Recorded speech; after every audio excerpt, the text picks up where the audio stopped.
There has never been a moment in my life when I felt well and truly loved, accepted and wanted. My parents hadn't wanted me. I'm the accident that should have been taken care of, the disgraceful child whose silence they bought. After all, when you have as much money as my father, why should you actually show emotion or feelings? My father, Davison Bennett Roberts III, is a third-generation banker.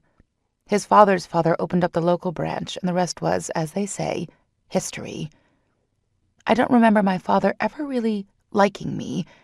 Hell, I don't even really remember him liking my mother either. He worked and worked, and when he finished, he worked some more.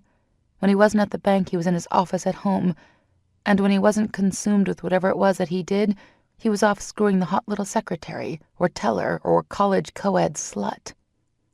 Always absent from my life. Always reminding me, sometimes without his words, how unimportant I was.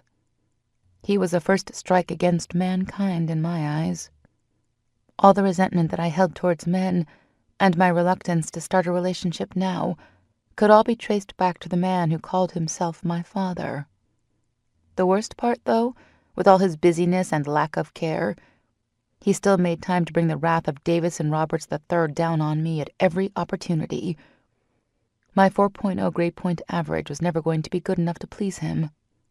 The extracurricular educational clubs that I was allowed to join were never going to help me amount to anything, plain and simple. I was just never going to be enough.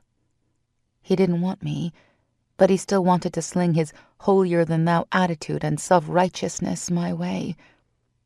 I'm not sure, even to this day, what he was attempting to teach me.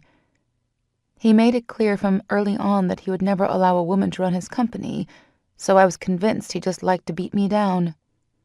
Literally. He didn't take his hands to me often, but when he did, it wasn't pretty. And that was strike two against mankind. Growing up, I didn't have many people that I would consider real friends. I had plenty of playmates who were the children of my father's associates. Those were the sort of children that my parents had allowed me to befriend. Those friends didn't want me because of me, but because of who my father was and how much money he had. You know, the kind of kids that walked around in their designer clothing. As I got older, I was once again reminded that people only saw what they could gain by being around me to get closer to my father. Boys never wanted to date me. They wanted to date my family's money and connections. The closer I got to graduating high school, the more painfully obvious it became that the boys I dated would never really like me. They were only there to hopefully gain something towards their future careers by being with me. The only people that mattered to them were themselves. And there you have strike three.